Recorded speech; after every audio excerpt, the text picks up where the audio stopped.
kepada Bapak Abdillah Siddiq yang sudah bersedia untuk menjadi pembicara pada acara webinar BK Teknik Skill sore hari ini. Terima kasih pada Pak Paul Wijaya yang juga sudah bersedia untuk menyampaikan safety moment sore hari ini. Terima kasih kepada Ibu dan Bapak-Bapak sekalian yang sudah bergabung di acara knowledge sharing BK Teknik Skill sore hari ini. Seperti biasa, sebelum acara pokok kita mulai, kita awali dengan safety moment yang sore hari ini akan disampaikan oleh Pak Paul Wijaya. Waktu kami persilakan Pak Paul Wijaya. Terima kasih. Terima kasih Pak Edi. Izin share screen. Baik, sore ini topik yang sangat menarik nanti dibawakan oleh Pak Siddiq. Energi di bangunan. Jadi saya juga akan berbagi sedikit tentang energi efisiensi di gedung bangunan, terutama perkantoran ya. Dan mungkin sebagian besar, kalau nggak seluruhnya, kita masih bekerja gitu di kantor yang menggunakan fasilitas-fasilitas dan juga gedung itu sendiri juga menggunakan banyak sekali energi. Ya, jadi apakah tempat kerja kita sudah hemat energi dalam hal ini? Nah, yang menarik ada laporan yang dibuat oleh IEA di Energy Association dunia gitu ya. Jadi gedung itu menggunakan 30% energi yang ada. Sementara dia juga mengeluarkan emisi yang terkait dengan energi 27%. Jadi angkanya cukup besar. Selain pengguna juga dia menggunakan emisi yang cukup besar. Dari 27 itu 8 langsung dari gedung emisinya dan 19 dari penggunaan energi untuk listrik dan juga yang lain. Ya. Dan dikatakan di situ bahwa sejak 2019 penggunaan energi di gedung ini mulai naik lagi setelah ada penurunan di tahun 2020 karena ada pandemi COVID. Nah, utamanya untuk gedung adalah mengendalikan, menjaga temperatur yang nyaman bagi penggunanya. Kemudian juga cahaya, sedapat mungkin menggunakan cahaya alamiah, karena dengan demikian bisa mengurangi penggunaan energi. Selain itu juga air juga menjadi isu yang cukup penting saat ini karena air adalah terbatas dan penggunaan air itu sebaiknya juga dihemat untuk mengurangi pemborosan sumber daya. Selain itu juga ventilasi di dalam gedung tersebut. Ada cukup banyak gedung-gedung di Jakarta yang ventilasinya kurang baik sehingga terjadi akumulasi baik dari CO2 ataupun juga dari bahan-bahan kimia yang tersedia di gedung tersebut. Tapi itu bukan topik untuk sore ini. Kemudian seperti mungkin sudah pernah melihat ada peralatan-peralatan terutama listrik yang menggunakan logo Energy Star, itu berarti dia menggunakan energi yang hemat energi. Ya, dari beberapa metodenya dengan menurunkan konsumsi, meningkatkan kenyamanan dan juga keselamatan, mengurangi polusi, pencemaran, dan juga menghemat tentunya keuangan dan juga energi security, ketahanan dari energi kita. Ya, ini ada satu video yang cukup singkat. Kira-kira juga ada topik yang menarik untuk yang disampaikan Pak Siddiq nanti, jendela yang smart gitu ya. Baik.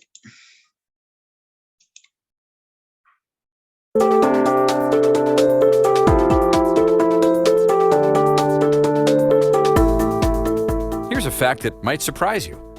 About 20% of all the energy we use in the U.S. goes to power commercial buildings. Buildings like the offices and schools we use every day. So you can easily see how much energy and money we can save when our buildings are as energy efficient as possible. Today's energy-saving buildings are built with an approach to construction known as whole building design.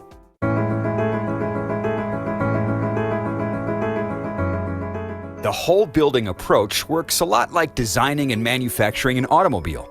All of the parts of the building are designed and built to work together as a complete system, instead of just as a collection of individual parts. Builders are using these concepts to meet new certification standards. Maybe you've already heard of these LEED certified buildings. From the very beginning of each project, a team addresses all aspects of the building's construction. The team includes architects, engineers, developers, and owners, and even the people who will occupy and work in the building. Together, they set goals for energy efficiency, performance, and creative use of space. By adopting this approach, buildings can be up to 70% more efficient than conventional commercial buildings. Okay, take a look at how one of these high-performance office buildings works. It's the Research Support Facility at the U.S. Department of Energy's National Renewable Energy Laboratory. The RSF integrates many energy-saving elements into a whole system. Take the lighting system, for example. This high-performance building makes the most of the sunlight. The structure's relatively narrow width allows the sunlight to better reach its interior spaces. This daylighting design combines innovative windows intelligently placed with creative interior design to maximize the use of sunlight and minimize excess heat. Here, south-facing windows gather the sunlight. The shades, or louvers, block out the heat in the summer, and in the winter, let in more warmth and light. Daylight, directed by louvers and reflected by light-colored interior surfaces, provides most of the lighting that occupants need, and along with additional lighting controls, reduces the lab's energy bill. Plus, the windows are well insulated. They're triple glazed and low E-rated, keeping the cold and heat outside where they belong. Also, some of the windows are electrochromic and thermochromic, so they automatically darken when direct sunlight hits them. An advanced building technology that controls brightness, glare, and heat. In addition, the windows work with a sophisticated underfloor air distribution system to provide fresh air. It works so well, this building doesn't even need traditional air conditioning. Okay, now take a closer look at a workstation. Brightly lit by daylighting, the workstations use energy-efficient laptop computers, LED desk lamps, and energy management systems to ensure they're saving energy. And as with many high-performance buildings, this one not only saves energy, but it also produces energy. Solar photovoltaic panels face south to collect the sun's energy and convert it to electricity. Commercial builders and developers are using this building, and others like it, as models for new buildings everywhere. And energy efficiency is not just for new construction. Many existing buildings are being upgraded to use a lot less energy. Even the Empire State Building has been retrofitted to save energy. Saving energy, saving money, with more comfort. Energy-efficient commercial buildings. Demikian dari saya, Pak Edi. Terima kasih. Baik, terima kasih Pak Pangwijaya atas penyampaian swiftly momen sore ini.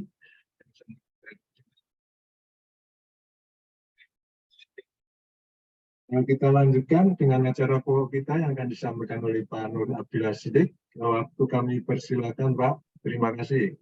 Sama-sama, Bapak. Baik, terima kasih banyak, Pak Edi. Izin share screen. Selamat sore, Bapak Ibu. Bismillahirrahmanirrahim. Assalamualaikum warahmatullahi wabarakatuh. Waalaikumsalam warahmatullahi wabarakatuh. Ini sudah menjelang 2 jam sampai 3 jam menjelang berbuka ya Pak Edi dan Bapak Ibu sekalian ya. Semoga kegiatan pada sore hari ini dapat mengisi waktu ngabuburit begitu Bapak Ibu dan Mas Mbak, kakak-kakak sekalian. Baik, tadi sudah dijelaskan terkait video sekilas tentang jendela cerdas dan juga jendela canggih ya atau advanced Windows. Nah, di sini saya akan menjelaskan lebih lanjut terkait smart Windows-nya. Nah, di sini saya ada sebuah video, kita nonton video lagi. Nah. For your company, I do everything.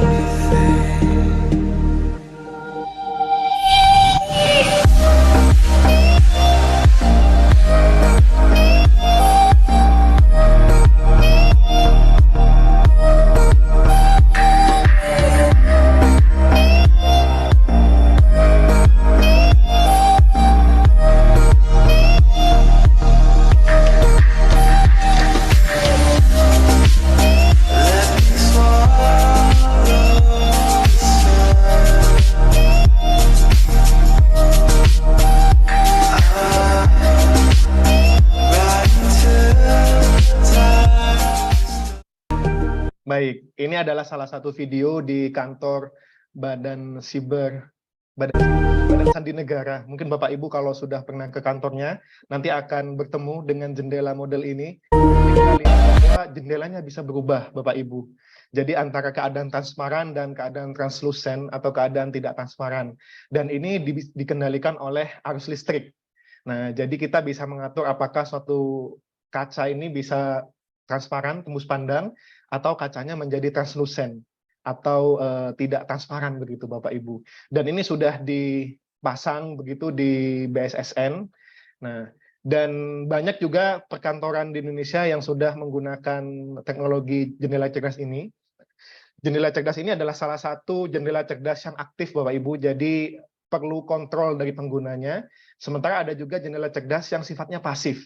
Dia bisa langsung merespon terhadap kondisi lingkungan.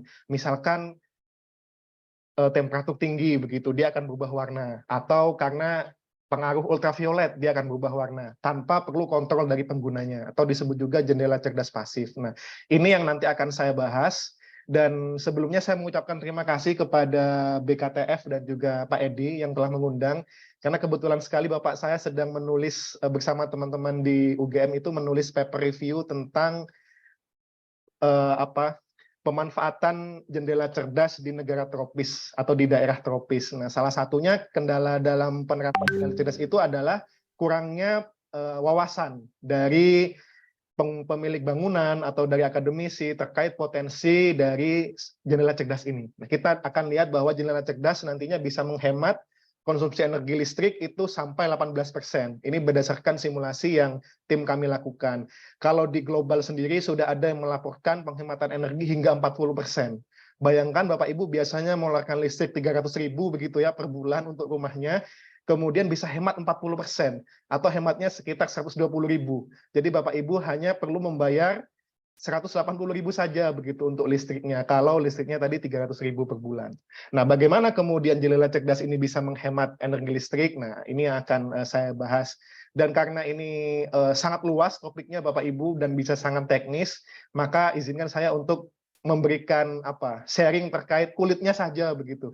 Hal yang kemudian menarik sehingga harapannya Bapak Ibu, Mas Mbak, kakak-kakak ini bisa terdorong untuk meneliti lebih lanjut. Nah, karena kalau nanti terlalu teknis membahas koefisien kalornya, kemudian transfer kalornya, nanti akan menjadi membosankan dan akan jadi kuliah fisika bangunan jatuhnya. Nah, jadi saya akan sharing di sini terkait peluang penghematan energi bangunan melalui penerapan jendela cerdas atau smart windows. Jadi perkenalkan dulu, saya Sidik, dosen di Departemen Teknik Nuklir dan Teknik Fisika Universitas Gadjah Mada. Baik, tadi sudah dijelaskan bahwa bangunan itu mengkonsumsi energi secara total ya sebanyak 36% dari konsumsi energi di final ya. Jadi ada transportasi di sini ya. Kemudian bangunan itu berpengaruh sebanyak 36% konsumsi energi. Nah, di mana dari konsumsi energi ini 55%-nya itu untuk listrik. Nah, listrik ini bisa untuk listrik pencahayaan atau listrik HVAC untuk pendinginan dalam ruangan dan maupun listrik untuk peralatan-peralatan utilitas lainnya. Nah, di mana ketika kita melihat data yang dirilis oleh International Energy Agency ya IEA bahwa bangunan itu berpengaruh 39% menghasilkan emisi karbon dioksida. Jadi target Paris Agreement ya, jika umat manusia masih menggunakan bangunan yang sama, maka sepertinya akan sulit tercapai. Oleh karena itu dibutuhkan suatu teknologi bagaimana caranya untuk menekan konsumsi energi utamanya dari bangunan. Itulah kenapa saat ini banyak sekali concern bangunan hijau begitu Bapak Ibu. Salah satunya tujuannya untuk mengurangi konsumsi energi.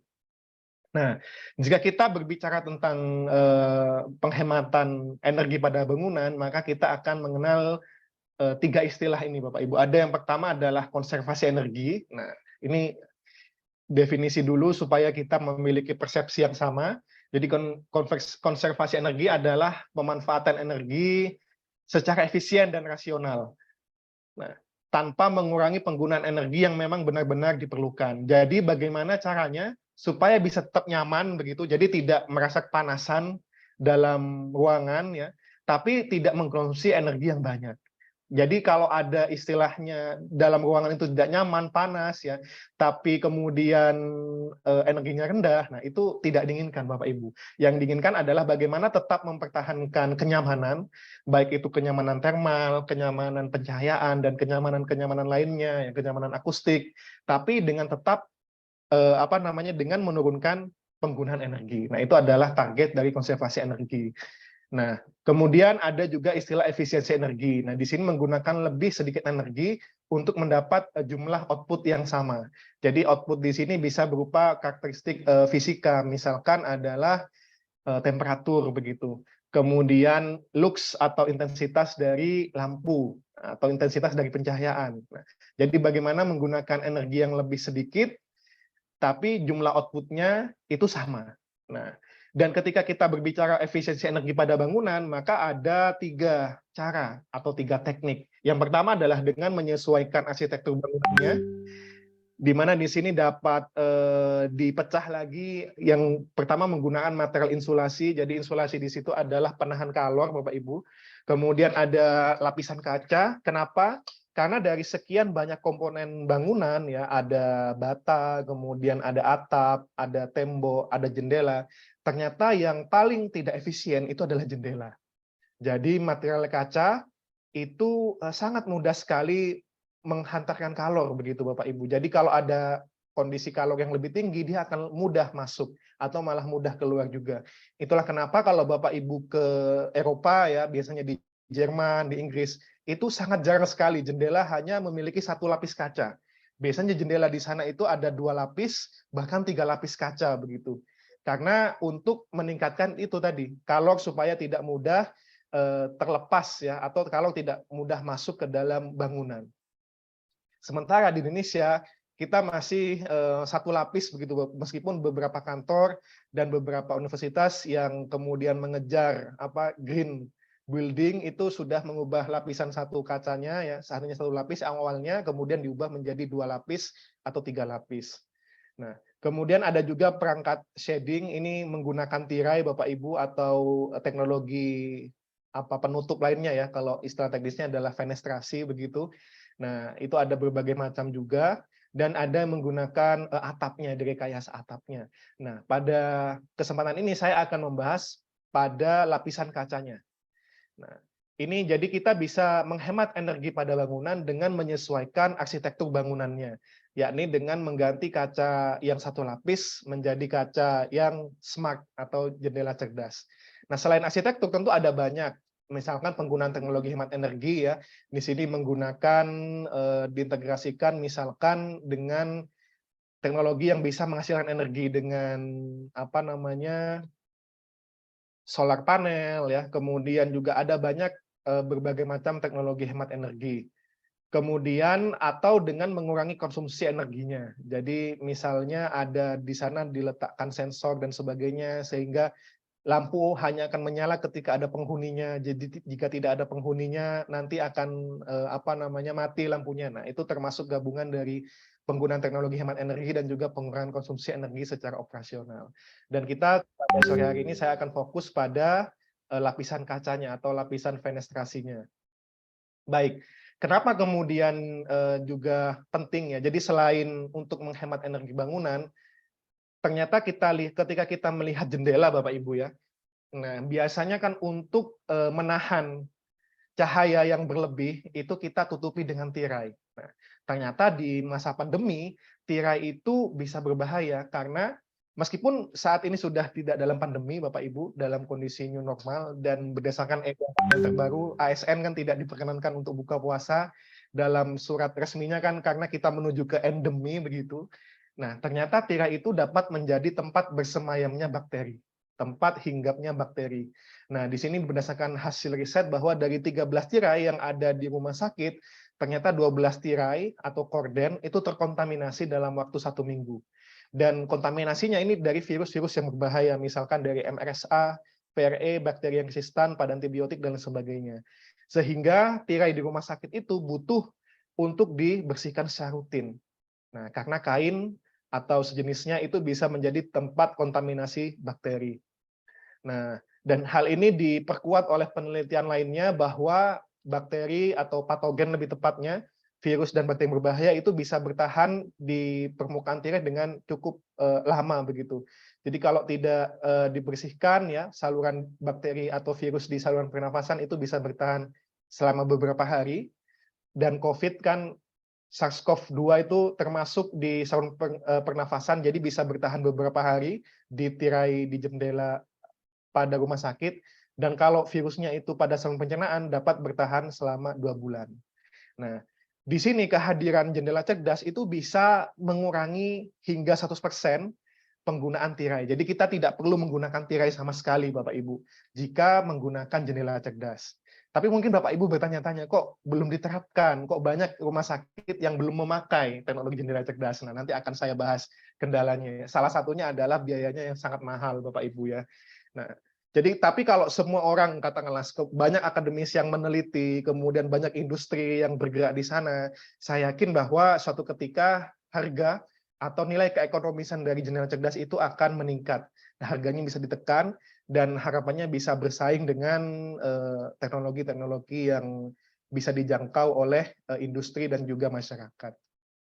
Nah, ini tadi. Ini perbedaan antara ketika kita menggunakan tirai, di sini kita menggunakan kisi-kisi begitu, dan ketika kita menggunakan jendela cerdas elektrokromik. Nah, ini adalah ilustrasinya Bapak Ibu, bahwa kita bisa mendapatkan cahaya yang masuk itu akan sama begitu, jadi tidak berbeda. Bedanya kalau tirai itu kita perlu manual ya, meskipun beberapa sudah ada yang juga mekanik dan otomatis. Nah, pada Smart Windows, pada jendela cerdas itu bisa dilakukan secara langsung begitu, biasanya dalam order detik. Ya. Nah, tadi kita lihat video di awal di BSSN ya, di gedung BSSN, bahwa perubahan transparansinya itu langsung seketika begitu, dalam order detik dia akan berubah dari transparan atau tidak. Nah, tapi kalau kita lihat pada video yang di awal ya, nah ini kan dia tidak bisa kita atur, transparansinya. Nah, itulah kenapa nanti jendela cerdas itu ada banyak jenisnya. Nah, nanti akan saya bahas Bapak Ibu.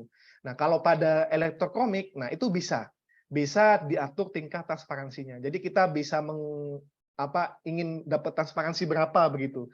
Nah, itu bisa diatur, ada kondisi di antaranya.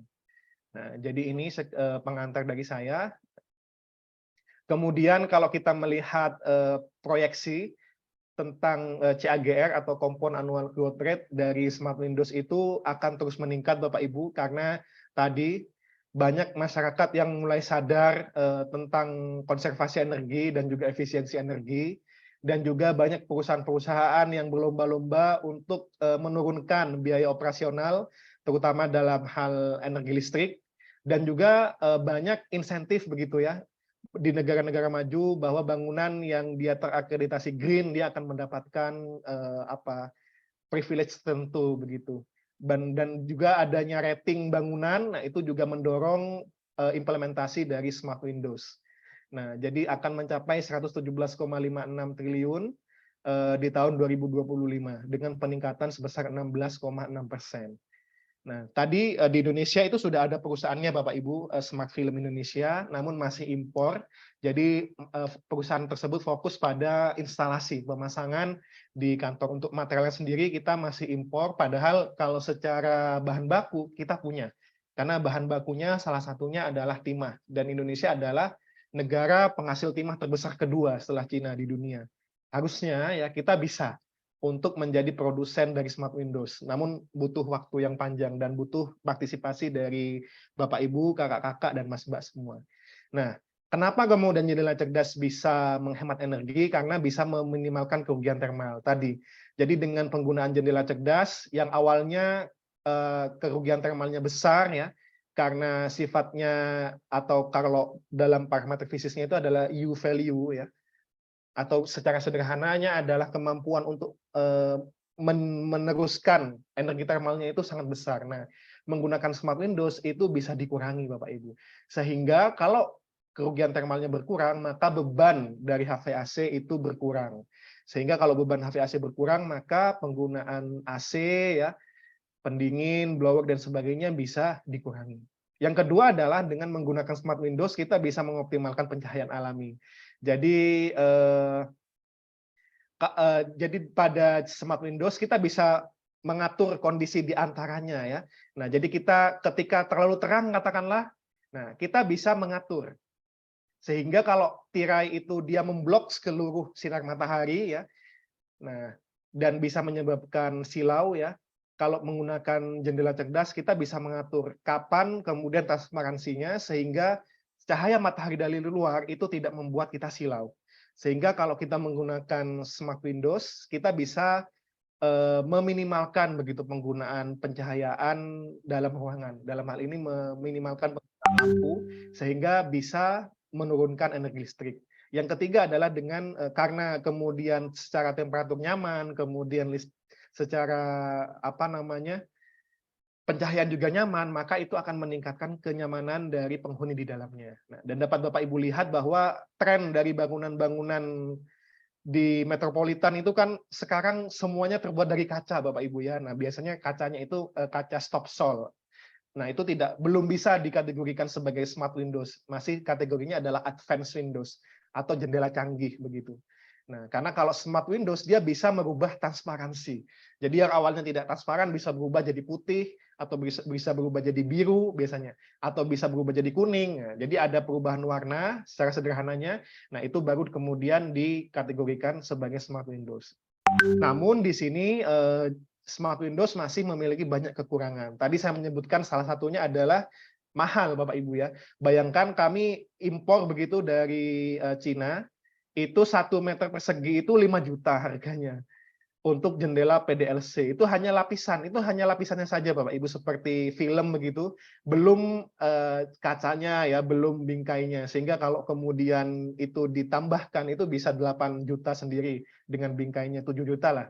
7 juta bingkainya untuk 1 meter persegi Bapak Ibu. Nah, selain itu yang kedua, mengapa kemudian ini masih dalam tahap pengembangan dan riset ya, meskipun sudah ada beberapa yang sudah mengimplementasikan. Nah, itu adalah umur yang pendek. Jadi ada siklusnya. Jadi akan ada suatu waktu ketika sudah tidak bisa berubah warna. Nah, kemudian juga kenapa kemudian Smart Windows ini banyaknya itu di negara subtropis? Jadi kalau Bapak Ibu melihat tren-tren penelitian dari jendela cerdas itu sangat jarang di daerah tropik. Karena daerah tropik itu terkenal dengan intensitas cahaya matahari yang tinggi begitu. Dan juga UV yang tinggi. Dan ini yang bisa merusak material dari Smart Windows. Nah, ini adalah peluang riset bagi Bapak Ibu dan Mas Mbak semua bagaimana meningkatkan ketahanan dari jendela cerdas. Kemudian temperatur operasi yang tinggi. Ini pada jendela termokromik ya, di mana dia akan berubah warnanya pada temperatur 40 derajat misalkan ya. Nah, dia baru akan berubah warna. Nah, kita perlu menurunkan. Jadi tidak perlu 40 derajat ya kan, kenyamanan termal itu berkisar 16 sampai 20 derajat begitu ya. Jadi pada 25 derajat misalkan dia akan berubah warna. Nah, itu bisa menjadi peluang riset yang sangat baik Bapak Ibu.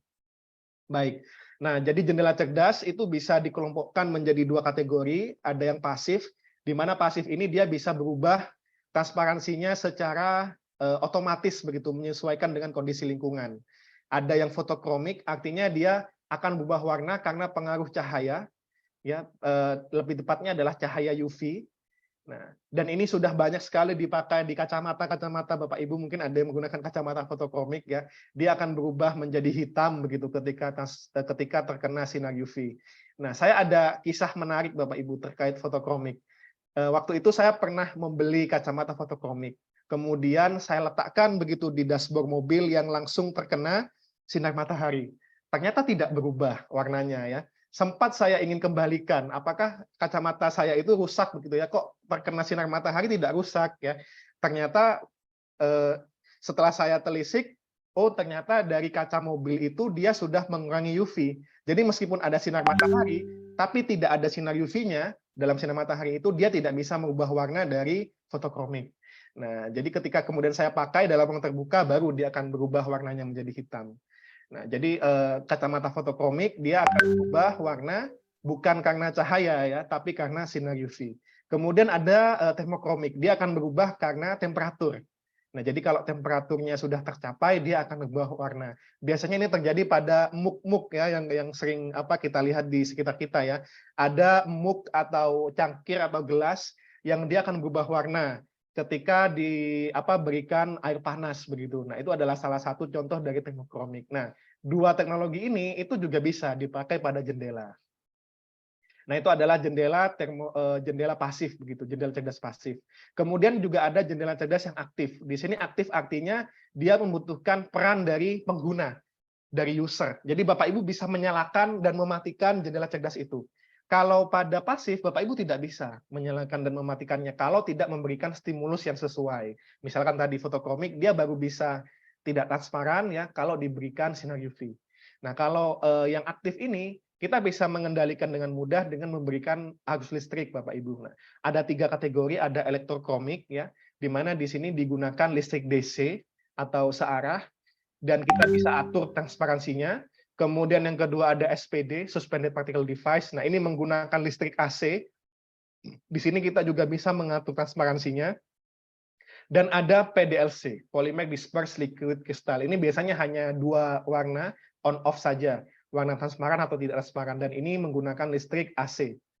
Nah, jadi ini contoh seperti di video di awal, kondisi on ya. Jadi PDLC itu dia ketika tidak dialiri listrik, dia akan tidak transparan.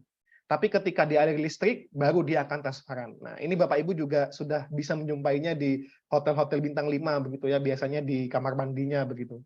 Awalnya transparan semuanya ya. Mungkin Bapak Ibu awalnya kaget mungkin, loh, kok kamar mandinya kok transparan? Tapi begitu kemudian lampunya dinyalakan, nah dia akan otomatis menyalakan arus listrik ke jendelanya sehingga dia berubah menjadi tidak transparan. Nah, jendela-jendela di berbagai macam hotel bintang 5 itu sudah menerapkan teknologi PDLC. Baik, akan saya jabarkan sekilas ya satu persatu dari berbagai macam jendela cerdas tersebut. Pertama, fotokromik sesuai dengan namanya ya. Kromik itu adalah kroma ya, warna. Foto adalah cahaya. Jadi dia akan berubah warna ketika diberikan oleh cahaya.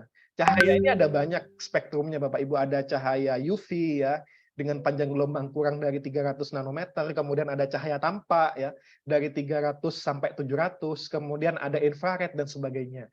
Nah, di sini lebih tepatnya adalah jendela fotokromik ini dia akan berubah warna ya kalau kemudian terkena UV. Nah, ini bisa dilihat bahwa jendela fotokromik berukuran 30 cm kali 30 cm ya, yang sebelah kiri ini dalam kondisi transparan karena di fotonya di dalam ruangan, jadi tidak terkena cahaya UV begitu. Sementara yang kanan dia akan berubah warna. Nah, ini ketika kemudian berada di luar ruangan dan terkena UV.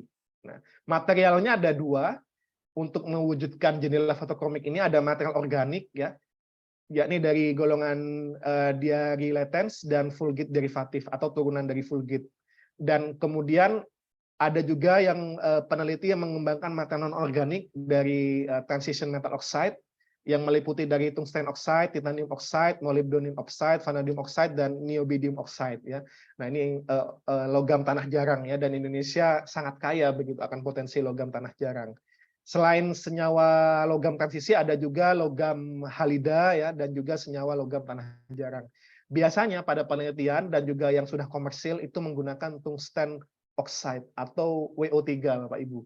Nah, kenapa material non-organik lebih unggul dibandingkan material organik? Karena material non-organik itu lebih memiliki ketahanan yang lebih tinggi dibandingkan dengan material organik. Namun kalau dari segi ramah lingkungan, jelas material organik Bapak Ibu ya yang lebih ramah lingkungan karena bisa terurai. Nah, ini untuk jendela fotokromik. Menarik ya Bapak Ibu ya, bayangkan Bapak Ibu memiliki bangunan begitu ya, dalam kondisi mendung ya, tidak ada sinar matahari, dia transparan begitu ya. Nah, tapi ketika sinar mataharinya sudah sangat tinggi begitu, dia akan berubah warna. Nah, sangat mengasihkan sekali ya kalau kita bayangkan Bapak Ibu ya. Nah, setelah fotokromik juga ada termokromik. Nah, sesuai namanya ya, dia terdiri dari 2 kata, termo dan kroma ya. Jadi dia akan berubah warna ketika diberikan temperatur. Nah, di sini jendela termokromik sebelah kiri ya, dia akan transparan ketika temperaturnya rendah ya, dan dia akan berubah menjadi berwarna di sini kuning ketika temperaturnya tinggi Bapak Ibu ya. Nah,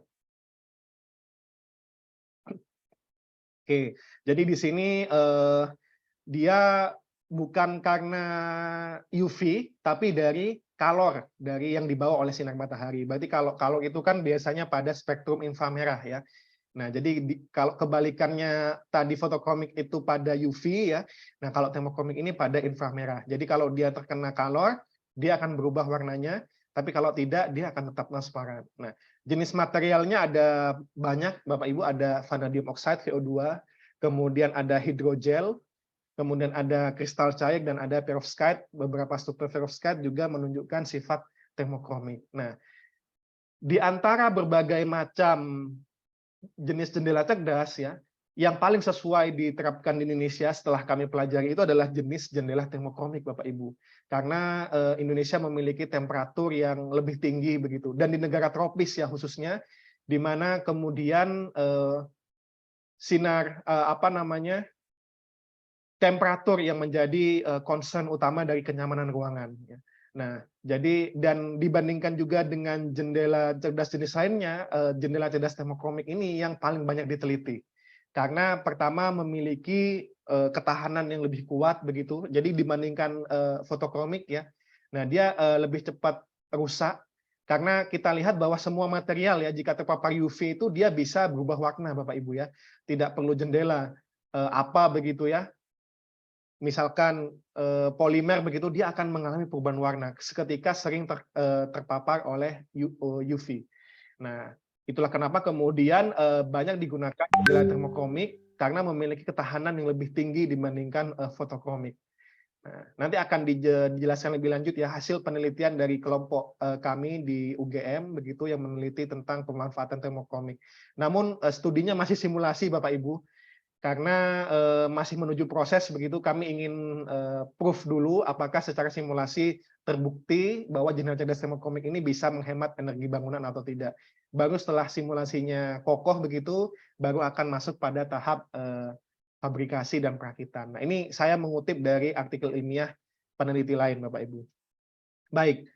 Yang ketiga adalah yang tidak kalah menarik adalah elektrokromik. Nah, di sini akan terjadi perubahan warna ketika diberikan tegangan. Di sini tegangannya adalah tegangan DC. Nah, dan tegangannya sangat rendah, Bapak Ibu ya. Hanya sekitar 1 volt begitu ya, lebih tepatnya 0,9 volt dia akan berubah warna. Nah, sangat menarik ya. Jadi ketika tidak diberikan tegangan, dia akan berwarna transparan ya, atau tidak berwarna. Namun setelah diberikan tegangan DC, dia akan berubah warna. Warnanya ini juga bisa beraneka ragam, bisa biru, ya, bisa kuning dan sebagainya. Nah, tapi pada umumnya adalah berwarna biru, Bapak Ibu ya. Materialnya ada tungsten oxide dan ada metil viologen. Jadi tungsten oxide itu adalah salah satu material kunci, Bapak Ibu, dalam smart windows karena dia bisa sebagai fotokromik, bisa juga sebagai elektrokromik. Tergantung kita mau menggunakannya untuk apa begitu. Nah, dan materialnya ada dua, ada yang berupa padatan dan ada berupa yang cairan. Nah, kalau cairan menggunakan metil viologen. Nah, ini contoh jendela cerdas elektrokromik, Bapak Ibu. Ini kondisi listriknya belum dinyalakan. Nah, ini yang kanan kondisi setelah dinyalakan listriknya ya. Nah, cahaya yang masuk ya itu akan berkurang dengan cukup signifikan dan juga kalornya. Jadi selain menahan cahaya, jendela elektrokromik ini juga menahan kalor, menahan inframerah dari luar agar tidak masuk ke dalam ruangan. Nah, berikutnya adalah yang tidak kalah menarik adalah jendela yang bisa diatur dengan diberikan gas, Bapak Ibu ya. Nah, tentu ini butuh insulasi yang sangat baik ya, karena jangan sampai kemudian gasnya bocor begitu.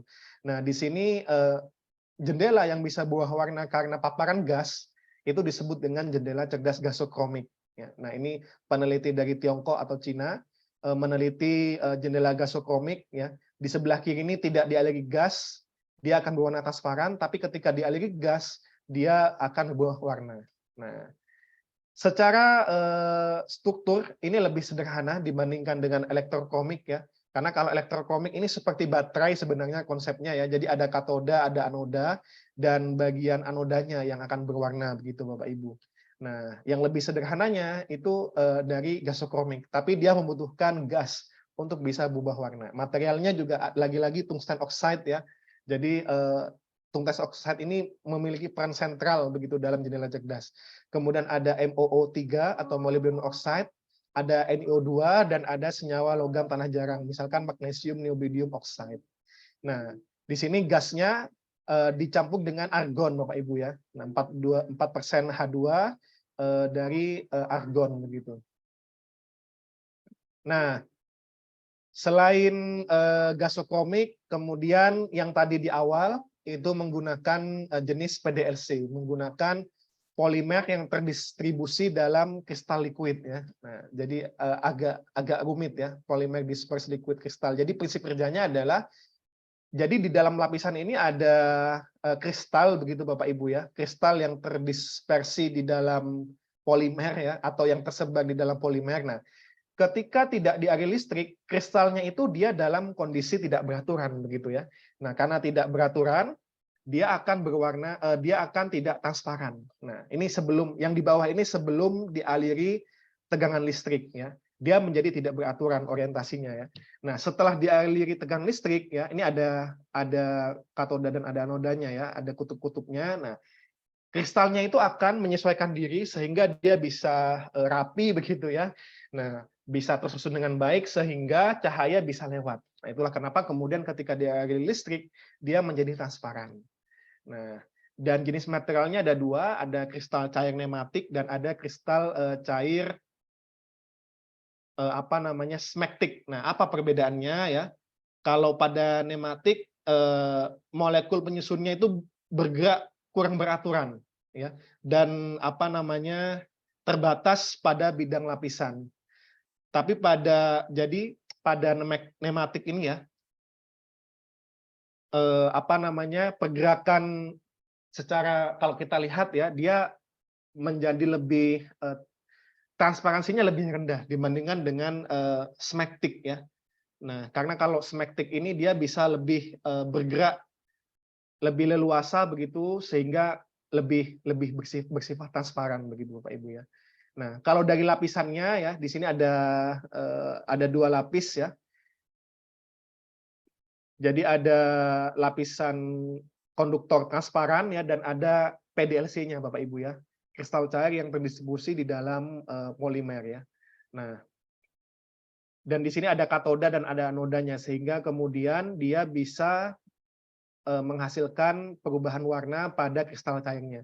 Dan substratnya itu adalah substrat kaca. Bisa kaca ya, bisa macam-macam. Nanti salah satu substrat yang kami teliti dan cukup menarik adalah kayu transparan.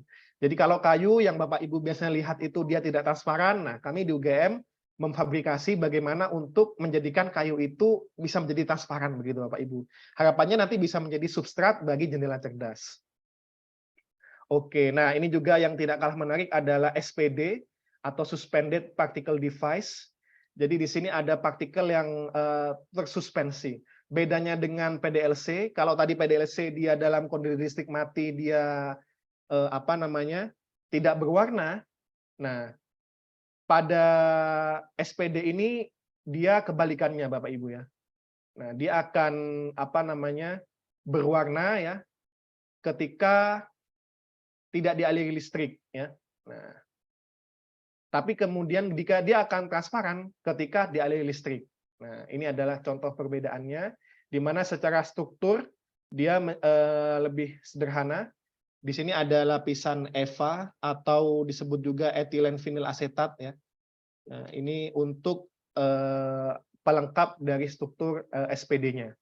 Nah, jadi secara material itu berbeda dengan lapisan PDLC Bapak Ibu. Tapi sama-sama menggunakan listrik AC. Baik, nah, jadi tadi deskripsi berbagai jendela tadi sudah saya dan rekan-rekan UGM buat bukunya. Nah, Bapak Ibu kalau penasaran begitu ya, bisa nanti cek di buku kami, judulnya adalah Jendela Cerdas, Deskripsi Teknologi dan Potensi Penghematan pada Bangunan. Nah, di sini mereview dengan lebih lengkap begitu ya, termasuk parameter-parameter fisiknya, misalkan ada visible transmittance ya, atau transmitansi cahaya tampak, kemudian ada U value, dan kemudian ada SHGC ya, solar heat gain coefficient dan sebagainya, beserta simulasi-simulasinya itu kami tuliskan di buku ini. Baik, nah tadi terkait tentang jenis-jenis jendela cerdas. Nah, di UGM kami sudah mengimplementasikan jendela cerdas tersebut ya untuk meningkatkan efisiensi energi bangunan. Nah, di sini kami mengintegrasikan jendela PDLC dengan berbagai macam sensor. Nah, tadi kita tahu bahwa PDLC itu adalah jendela yang aktif, Bapak Ibu. Nah, kita bisa menjadikan jendela yang aktif itu menjadi pasif menggunakan sensor. Nah, di sini kami menggunakan 3 buah sensor, ada sensor CO2, kemudian ada sensor temperatur dan kelembapan, dan juga ada sensor intensitas cahaya. Harapannya nanti dari sensor-sensor ini dia akan merubah transparansi dan juga bukaan ventilasi. Jadi tidak hanya kemudian cahayanya saja, tapi juga ventilasinya. Makanya kemudian dilengkapi dengan motor.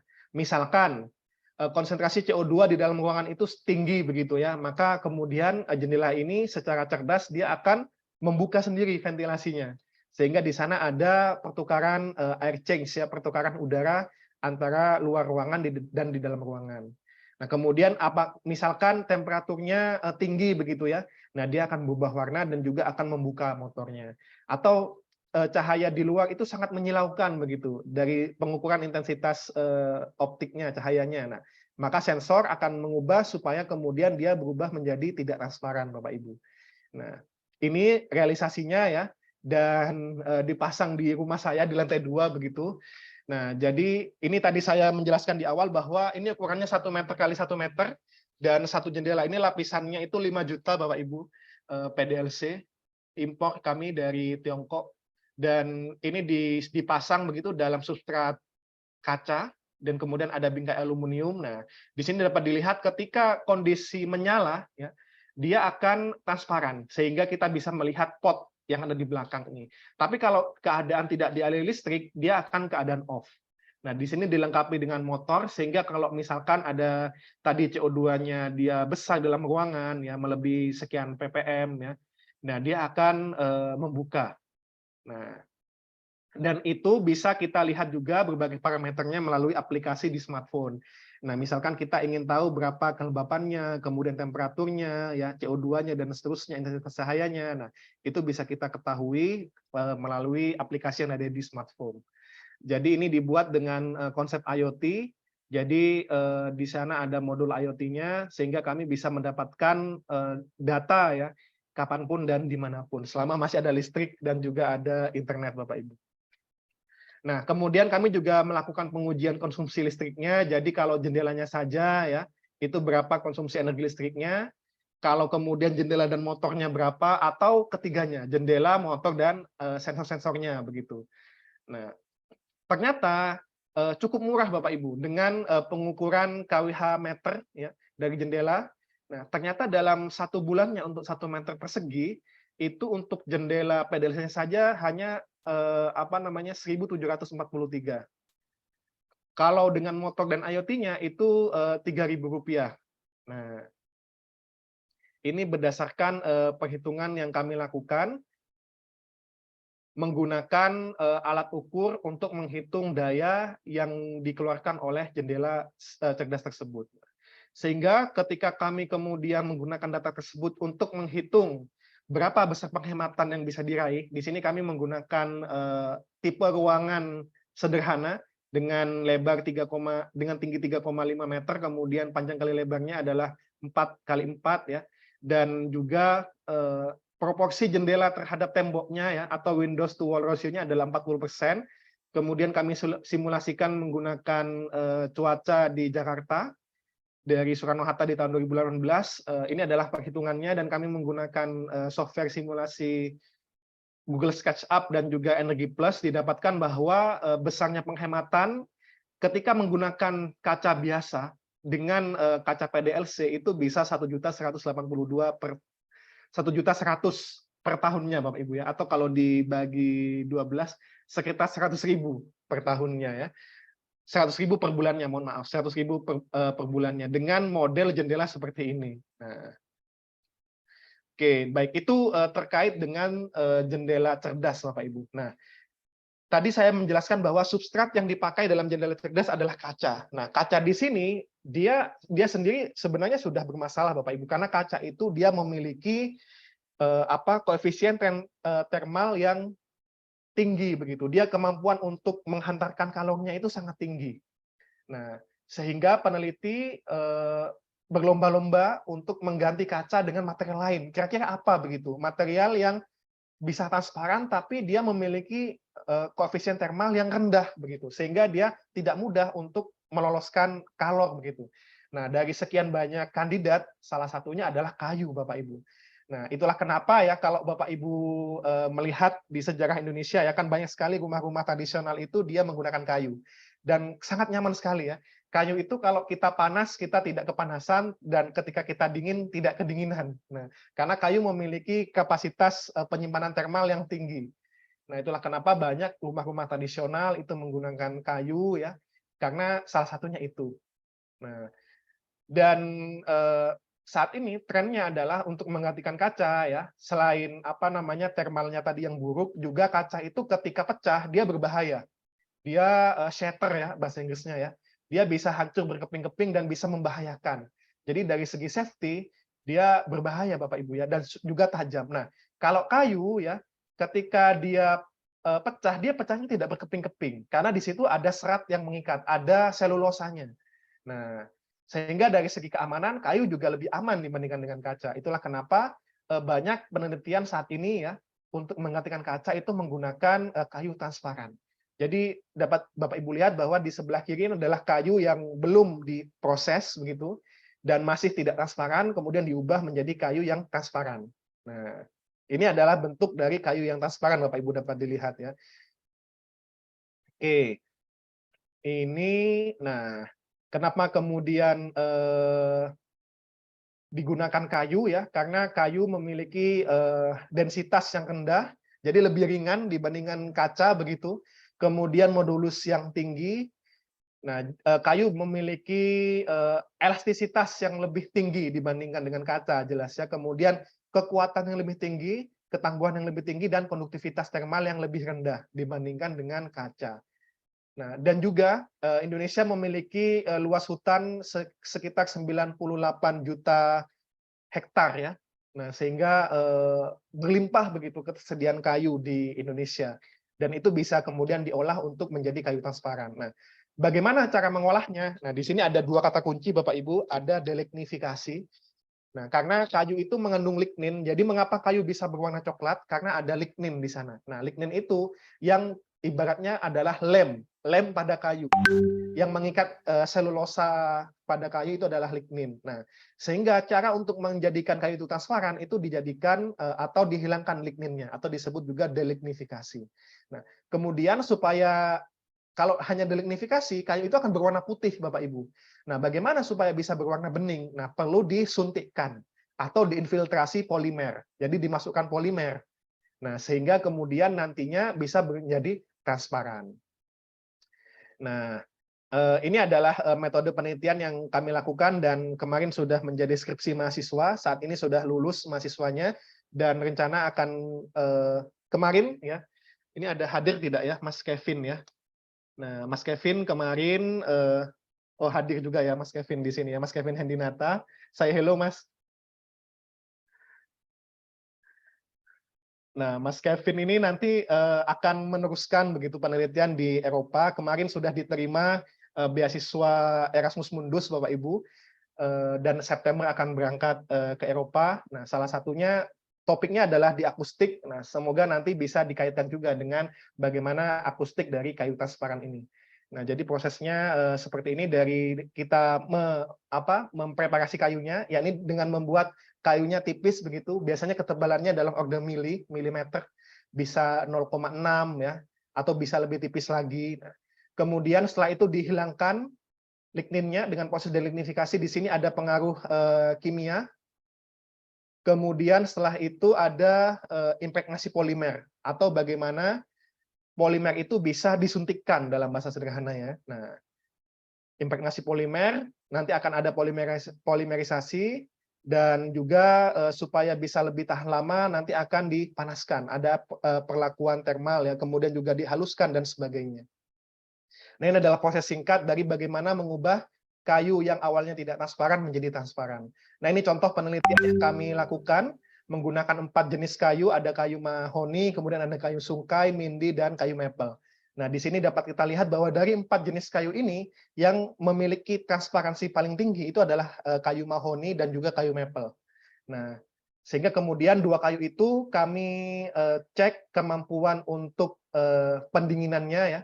Jadi kami di sini membandingkan menggunakan simulasi bangunan uji begitu dengan kayu, kemudian di sini ada kaca biasa dan ada kami ganti kaca biasa dengan kayu transparan. Nah, ternyata berdasarkan penyinaran inframerah yang bisa menjadi sumber kalor, didapatkan bahwa kayu transparan memiliki kemampuan untuk mendinginkan. Nah, ini kita lihat ketika kita letakkan sensor temperatur di dalam bangunan uji ini, yang di dalamnya menggunakan kayu transparan, dia memiliki temperatur yang lebih rendah, Bapak Ibu, dibandingkan dengan yang menggunakan kaca biasa. Nah, ini warna hijau itu adalah kaca bening, kemudian warna kuning dan hijau muda itu adalah yang menggunakan kayu mahoni, warna hijau muda ya, kemudian yang kuning ini menggunakan kayu maple. Nah, kita lihat bahwa memiliki perbedaan temperatur hingga 6 derajat antara penggunaan kaca biasa dan kayu transparan. Nah, kemudian itu kami simulasikan menggunakan energi plus pada bangunan bentuknya seperti ini, Bapak Ibu ya, bentuk L bangunannya, dengan luas sekian dan parameter-parameter sekian. Nah, kami hitung dengan berbagai profil cuaca di berbagai kota Indonesia, dari Jakarta, Surabaya, hingga Pekanbaru, ternyata dibandingkan menggunakan jendela kaca satu lapis biasa, jendela termokromik ya itu bisa menghemat hingga 18,4%. Jadi cukup menghemat begitu Bapak Ibu. Dan ketika kita melihat state of the art atau yang terdepan, itu bahkan bisa menghemat hingga 40% Bapak Ibu. Nah, sehingga penelitian ini masih berupa penelitian awal, dan kami harap Bapak Ibu semakin banyak begitu ya yang tertarik untuk meneliti kayu transparan ini dan juga meneliti jendela cerdas. Ya, ini kesimpulannya, jadi jendela cerdas memiliki pengaruh yang signifikan terhadap konsumsi energi dalam bangunan.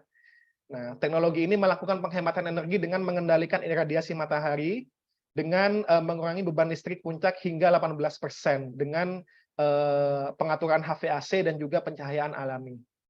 Nah, baik, itu yang dapat saya sampaikan. Terima kasih banyak Bapak Ibu telah menyimak. Saya kembalikan ke Pak Edi. Baik, terima kasih Pak Sidik atas penyampaian paparannya yang luar biasa. Kita lanjutkan dengan pertanyaan-pertanyaan ini ya.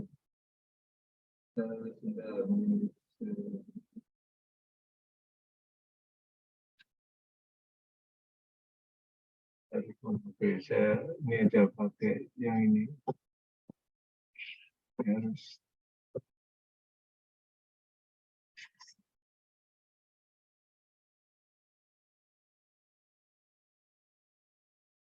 Nah, ini pertanyaan pertama dari Pak Armansyah ya, Pak Armansyah Amir. Izin bertanya Bapak, pada bangunan apa saja yang diizinkan dan paling efektif digunakan Smart Windows ini? Mengingat tidak semua bangunan boleh menggunakan Windows ini. Apakah juga recommended digunakan pada bangunan rumah sakit atau bangunan perkantoran? Terima kasih. Baik, langsung saya jawab ya Pak Edi ya. Iya. Baik, memang regulasi terkait Smart Windows ini masih belum belum ditetapkan begitu. Jadi apakah kemudian diizinkan pada bangunan tertentu? Nah, ini masih bisa didiskusikan.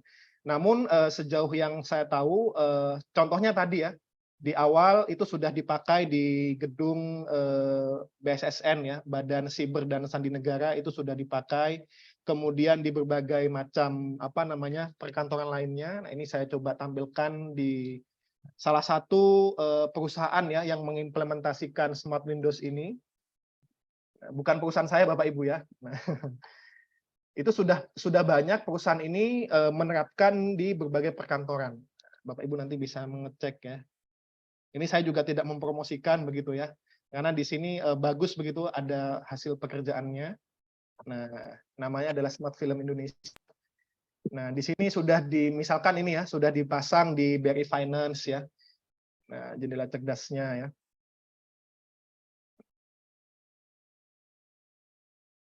Nah, kita coba nonton. Nah, ini di BRI Finance sudah diterapkan begitu ya. Jadi berbagai orang sudah menggunakan begitu Smart Windows. Dan di rumah sakit justru direkomendasikan karena tadi saya jelaskan di awal ya bahwa tirai itu bisa menjadi tempat bersemayamnya patogen, bakteri atau virus, sehingga tirai itu perlu dicuci secara rutin begitu dan itu akan meningkatkan biaya. Nah, caranya bagaimana supaya tidak menggunakan tirai? Nah, itu bisa menggunakan Smart Windows ini. Jadi privasi antara ruangan pasien yang satu dengan yang lainnya itu bisa tetap terjaga begitu. Nah,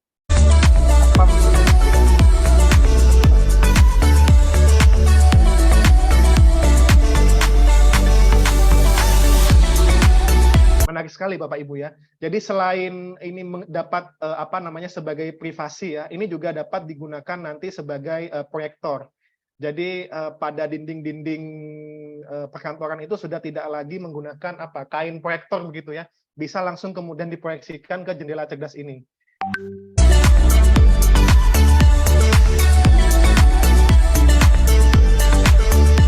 Nah, Bapak Ibu bisa lihat ya, selain di BRI Finance ada banyak perkantoran lainnya ya. Nah, di Permata Bank.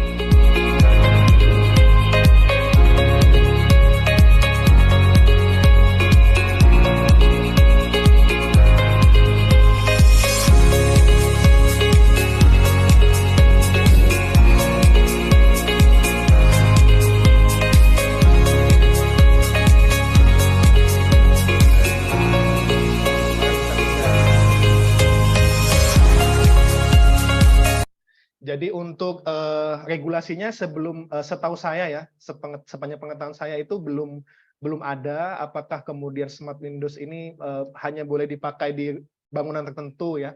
Karena sejauh pengetahuan saya itu bisa diterapkan di berbagai bangunan. Demikian Pak Edi. Mungkin kalau Pak Paul lebih mengetahui terkait regulasi bangunan. Sepertinya Pak Paul sudah ini ya, Pak, ada acara lain lagi nih, udah nggak kelihatan. Oh, baik. Baik, kita lanjutkan dengan pertanyaan dari Pak Rio Arif Rahman. Nah, apakah ada kaca transparan yang dapat difungsikan sebagai sel surya atau untuk pemanas air? Jika terbuat dari apa materialnya dan seberapa efektif dalam menghasilkan energi listrik? Baik, pertanyaan yang sangat menarik ya. Jadi bisa ya diintegrasikan Smart Windows dan solar cell begitu Bapak Ibu. Saya coba cari penelitiannya ya.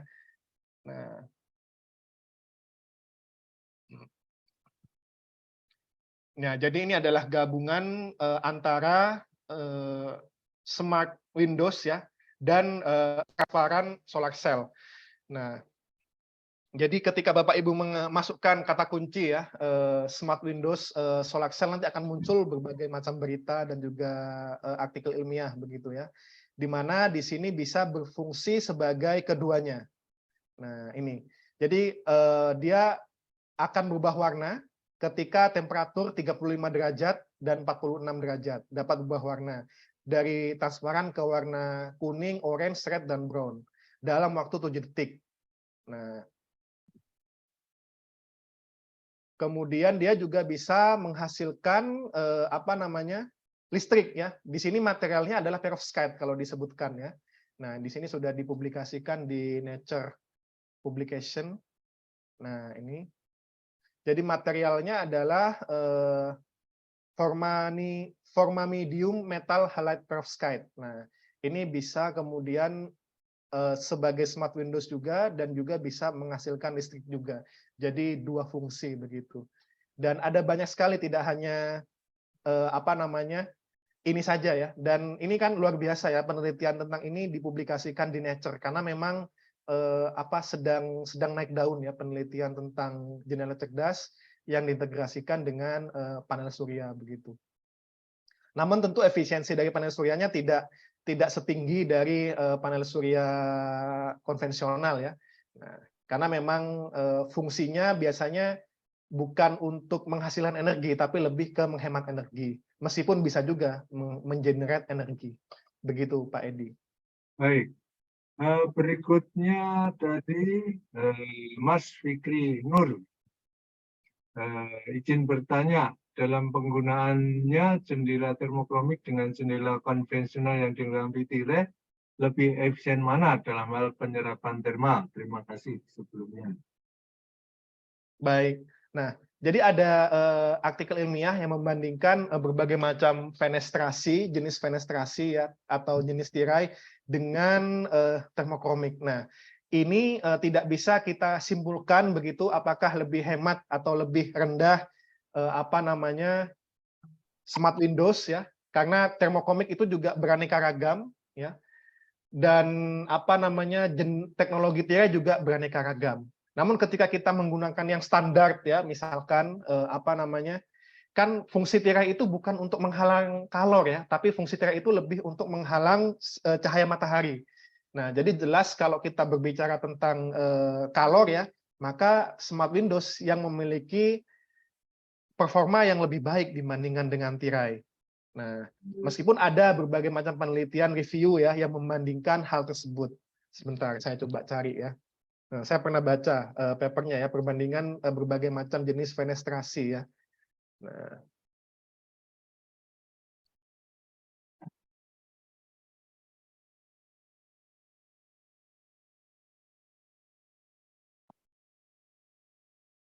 Nah, ini judulnya ya. Jadi di sini dia membandingkan berbagai macam envelope ya, building envelope bangunan ya, fenestrasi dari berbagai macam. Nah, di sini fokus pada tadi konduktivitas termalnya ya. Nah, yang paling rendah lowest itu pada SPD ya, suspended coating glazing dan aerogel. Nah, kemudian ada vacuum glazing, smart windows, solar cell glazing dan sebagainya. Nah, kemudian ada low emissivity dan sebagainya. Nah, di sini dibandingkan ya. Mari kita lihat hasilnya ya. Nah, ini dijelaskan berbagai macam teknologinya.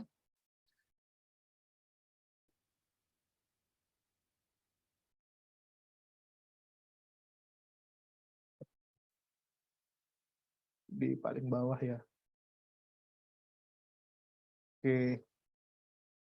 Jadi ketika ingin konduktivitas termal yang paling rendah atau U value-nya paling rendah ya, di sini ternyata yang paling rendah itu adalah aerogel ya. Nah, jadi jenis fenestrasi yang aerogel. Aerogel itu dia, nah ini bentuknya ya, dia memberikan haze ya, atau memberikan buram ya. Jadi tapi haze ini dia tidak bisa diubah. Dia ya buram saja begitu ya. Biasanya kalau pada kaca mungkin lebih mengenal Bapak Ibu itu frosted glass ya. Nah, frosted glass itu adalah kaca yang memberikan haze ya. Nah, seperti ini. Dia nanti tidak bisa benar-benar transparan. Nah, dia kacanya seperti ini. Nah, jadi kalau dibandingkan yang paling rendah itu adalah kaca yang haze tadi ya. Tapi materialnya adalah menggunakan aerogel. Nah, smart windows berada lebih di bawah ya kalau kita membandingkan kemampuan konduktivitas termalnya. Begitu kira-kira Pak Edi. Baik. Berikutnya pertanyaan dari Pak Abdullah Syafi'i. Apakah smart windows ini sudah diaplikasikan juga pada SGLC Eric Building di FT UGM? Wah, ini di tempat kerja saya ya, baik. Belum ya, setahu saya ya. Jadi yang digunakan di SGLC itu namanya kalau tidak salah stop sol ya. Nah, stop sol glass. Jadi warnanya agak biru seperti ini. Nah, jadi konduktivitas termalnya lebih rendah dibandingkan dengan kaca biasa, tapi masih belum cerdas karena masih belum bisa berubah transparansinya begitu. Nah, kemarin karena saya juga ngajar begitu ya di SGLC, kalau ke Eric baru 2 kali ke Eric, dan setahu saya masih belum menerapkan di sana ya. Nah, akan sangat bagus sebenarnya kalau bisa diterapkan kemudian di SGLC dan Eric, karena selain bisa menjadi wadah sosialisasi tentang smart windows bagi mahasiswa dan juga masyarakat ya, Nah, juga efek samping lainnya adalah bisa untuk menghemat energi. Namun di sini perlu dilakukan simulasi dan juga analisis begitu ya. Karena penghematan energi itu juga bergantung pada orientasi bangunan. Nah, jadi apakah bangunan itu menghadap ke barat ya, ke timur, selatan, utara itu mempengaruhi terhadap besarnya penghematan energi yang bisa diraih. Jadi sebelum yakin ya untuk menerapkan teknologi jendela cerdas ini pada satu bangunan, maka sangat direkomendasikan untuk dilakukan simulasi terlebih dahulu. Karena khawatirnya ya, karena kalau pada jendela cerdas aktif dia menggunakan listrik Bapak Ibu, pada PDLC misalkan, itu menggunakan listrik. Jadi nanti akan kontra begitu. Niatnya adalah untuk menghemat energi listrik, tapi karena tidak diperhitungkan dengan baik, malah menggunakan energi listrik yang melebihi begitu. Nah, itulah kenapa penerapannya di Indonesia itu masih dalam bentuk estetika ya. Nah, kan kalau kita lihat ya di bangunan ini misalkan ya dia tidak menggunakan tirai, lebih estetik begitu ya, dan juga meminimalisir biaya pencucian tirai ya, tidak perlu mencuci kordennya begitu. Nah, tidak perlu membersihkan kordennya. Membersihkannya pun sama seperti membersihkan jendela biasa. Namun penerapan Indonesia masih belum pada tahap untuk menghemat energi. Jadi masih dalam bentuk estetik dan juga mengurangi biaya operasional. Kira-kira seperti itu, Pak Edi. Baik, berikutnya pertanyaan dari Pak ACN ya ini ya. Kalau kayu transparan masih memiliki sifat kayu alami yang kombustibel dan kurang kuat dibandingkan kaca silika, apa shift dari segi safety dan security-nya? Baik, betul sekali ya. Jadi kalau dibandingkan dengan kayu biasa, ini kami coba tampilkan grafiknya ya dari hasil penelitian. Memang dari segi nilai modulusnya itu lebih rendah. Ultimate tensile strength-nya juga lebih rendah dibandingkan dengan kayu biasa. Nah, namun ketika safety-nya ketika pecah dia tidak terlalu tajam begitu ya. Nah, tidak seperti kemudian tidak hancur berkeping-keping dan bisa melukai penghuninya begitu. Nah, kemudian kalau dari segi api memang juga lebih rawan. Dia lebih mudah terbakar begitu dibandingkan dengan kaca. Nah, itulah kenapa prospek penelitian itu juga menghasilkan kaca transparan yang dia fire resistant atau tahan api dengan cara menambahkan fire retardant. Nah, jadi kalau kita mengetikkan ya fire retardant di Google Scholar ya, itu akan banyak sekali penelitian untuk mengurangi sifat atau meningkatkan sifat tahan api dari kayu transparannya. Fire retardants, transparent wood. Nah, jadi ini masih bisa diatasi ya dengan menambahkan berbagai senyawa yang bisa mengurangi kemampuan kayu tersebut untuk terbakar begitu. Nah, ini. Jadi dengan penambahan lapisan-lapisan tertentu sehingga permasalahan mudah terbakar dan juga permasalahan ultimate tensile strength yang rendah ya, itu bisa diatasi dengan penambahan senyawa aditif tertentu. Nah, dan itu masih terbuka lebar penelitiannya, jadi Bapak Ibu bisa meneliti di bidang tersebut dan nanti dipublikasikan di jurnal. Demikian, Pak Edi. Baik, ya, berikutnya pertanyaan dari Pak Mustamin. Ya, ini ada 3 pertanyaan. Yang pertama, kira-kira estimasi umur dari jendela pintar ini ketika digunakan apakah juga memerlukan maintenance rutin? Satu pertanyaan dulu, Pak. Oke, baik. Jadi beberapa yang dijual, jendela cerdas yang dijual itu dia membutuhkan waktu lifetime ya namanya. Waktu pakainya itu sekitar 10 sampai 15 tahun Bapak Ibu. Jadi setelah 10 sampai 15 tahun dia kemampuan untuk perubahan warnanya akan berkurang. Nah, maintenance-nya biasanya lebih ke tidak ada, lebih ke pembersihan biasa. Jadi tidak ada maintenance khusus selain membersihkan secara biasa dan memastikan bahwa tegangannya itu tidak bocor begitu. Jadi kalau misalkan tadi menggunakan PDLC dan dia menggunakan tegangan AC, biasanya tegangan AC yang dipakai itu tidak 220 Bapak Ibu. Misalkan pada jendela ini ya yang sudah dipakai. Nah, ini biasanya tegangannya itu adalah 60 volt AC. Nah, jadi maintenance-nya adalah bagaimana mengecek tidak terjadi kebocoran di sana. Jadi tidak ada lapisan yang terkelupas, kemudian juga kabelnya tidak terkelupas ya. Karena kalau itu terjadi, maka listrik 60 volt itu bisa bocor ya, dan ya nauzubillah ya bisa membahayakan pengguna di dalamnya. Jadi maintenance-nya lebih ke menjaga bagaimana dari lapisan kacanya itu tidak mengelupas, dan juga dari sistem perkabelannya juga tidak rusak begitu. Karena ketika itu rusak, dan ini kan harus dialiri listrik begitu Bapak Ibu, ini connect terus ke listrik. Nah, jadi dia ketika tidak dialiri listrik, dia akan berubah, akan putih seperti ini ya. Ini ketika tidak dialiri listrik. Nah, ketika dia transparan, nah dia harus dialiri listrik seperti ini. Nah, jadi untuk menjaga transparansi listriknya itu harus mengalir terus Bapak Ibu. Nah, makanya tadi saya menyampaikan di awal untuk menghemat energi, jangan sampai kemudian malah boncos begitu ya. Makanya penting dilakukan simulasi terlebih dahulu. Nah, itu Pak Edi. Baik, berikutnya pertanyaan nomor 2. Seberapa kuat daya tahan jendela ini terhadap beban ketika disandari atau kena benturan atau goresan? Nah, baik. Kebetulan untuk jendela PDLC sendiri kami kemarin tinggal memakai begitu, kami impor dari luar, sehingga untuk jawaban butuh tekanan berapa, kami masih perlu mempelajarinya lebih lanjut dan mengujinya lebih lanjut.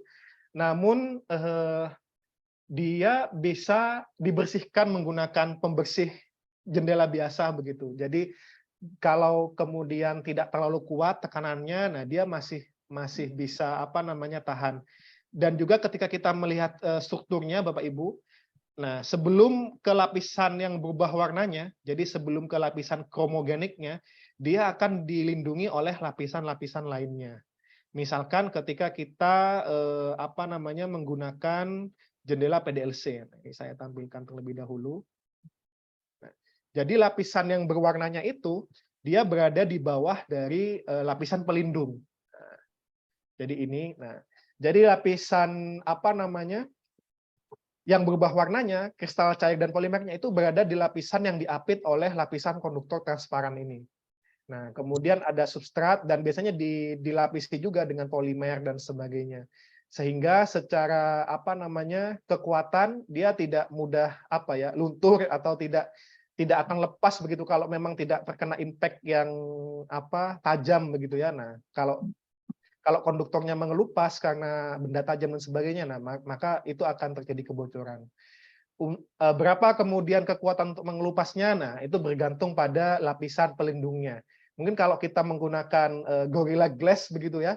Nah, seperti di smartphone kita kan juga ada pelindung layarnya ya. Nah, menggunakan pelindung eksternal kaca Gorilla Glass. Nah, itu bisa setahan itu begitu. Karena lapisan utamanya itu berada di bawahnya, dan kita bisa memberikan lapisan pelindung berapapun kekuatannya ya. Nah, itu nanti bisa disesuaikan dengan lapisan pelindung tersebut. Demikian Pak Edi. Baik. Pertanyaan nomor 3. Apakah jendela cerdas ini memungkinkan untuk diprogram sehingga memungkinkan berfungsi sebagai terapi kesehatan? Terima kasih. Baik, wah menarik sekali ya. Jadi pada bangunan yang sudah dilengkapi dengan BMS ya, Building Management System. Nah, ini bisa diintegrasikan Bapak Ibu. Jadi ini bisa menjadi salah satu input atau bahkan aktuator dari BMS tersebut, Building Management System itu. Nah, jadi ini bisa diintegrasikan, terutama yang aktif ya, karena kalau pasif itu lebih sulit pengendaliannya. Nah, biasanya yang lebih kemudian bisa diintegrasikan dengan Building Management System ya, itu adalah yang SPD, elektrokomik, dan juga PDLC. Nah, jadi sangat bisa. Nah, kemudian terkait dengan kesehatan ya. Nah, jadi banyak penelitian yang membandingkan, ada penelitian yang dia pekerja yang dalam ruangan tidak ada jendelanya, kemudian dibandingkan dengan pekerja yang ruangannya itu banyak jendelanya. Ternyata dari tingkat produktivitas itu jauh lebih produktif pekerja yang berada dalam ruangan itu yang banyak jendelanya. Nah, itu ada penelitian saya pernah baca terkait dengan ergonomi dari jendela. Jadi kalau rumah itu ya atau kantor itu banyak jendelanya, jadi kita kan mudah untuk melihat ke dunia eksternal. Nah, jadi secara perasaan itu bisa lebih bahagia. Nah, jadi secara kesehatan ini lebih pada kesehatan kepuasan bekerja ya.